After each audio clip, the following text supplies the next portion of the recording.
Shalom saudara-saudara yang dikasihi Tuhan. Hari ini saya ingin berbagi sebuah perjalanan yang mengubah hidup saya. Bukan karena mujizat besar, tetapi karena Tuhan menyentuh hati saya untuk belajar mengampuni. Beberapa tahun lalu, saya dikhianati oleh seseorang yang sangat saya percayai. Bukan orang jauh, tetapi seseorang yang saya anggap seperti keluarga sendiri. Dia memanfaatkan kepercayaan saya, hingga saya kehilangan uang, pekerjaan, dan nama baik. Saya masih ingat malam itu. Saya duduk sendiri di kamar, menggenggam tangan saya, menahan air mata.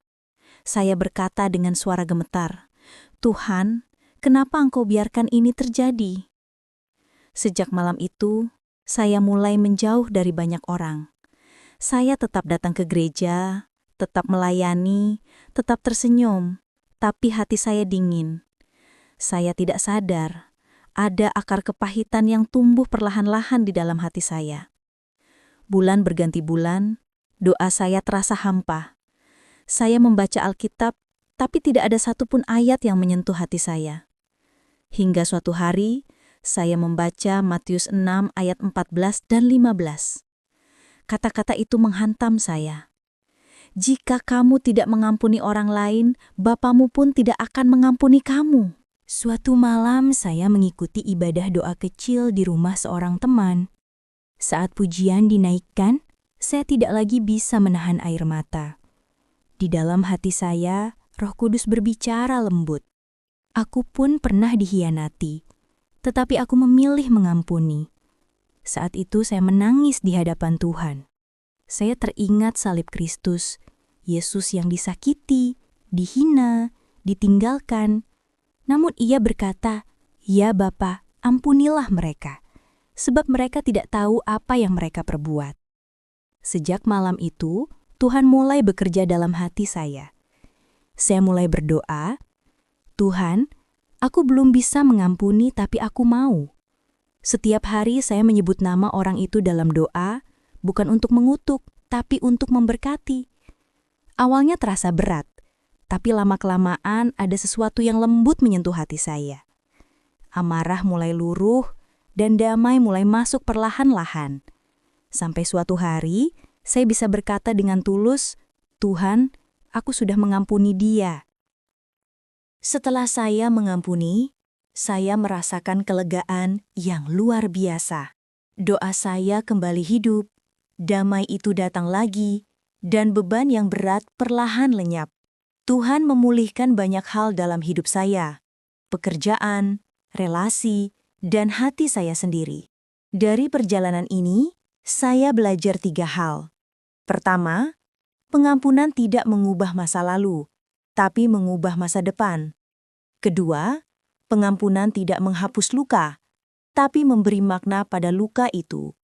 Dan ketiga, pengampunan bukan kelemahan, tapi bukti bahwa Kristus hidup di dalam hati kita. Saudara yang dikasihi Tuhan, jika hari ini engkau masih menyimpan kepahitan, datanglah kepada Tuhan. Katakan dengan jujur, "Tuhan, aku mau mengampuni, tapi tolong aku." Tuhan mendengar doamu dan Roh Kudus akan menyembuhkan hatimu. Sebab hanya dalam pengampunan ada kebebasan, kesembuhan, dan kemenangan sejati. Kiranya Tuhan memberkati setiap hati yang mau belajar mengampuni dan hidup dalam kasih-Nya. Shalom. 5 langkah praktis untuk dapat mengampuni. Langkah pertama, akui lukanya di hadapan Tuhan. Jangan pura-pura kuat. Tuhan tidak butuh topengmu, Ia mau hatimu yang jujur.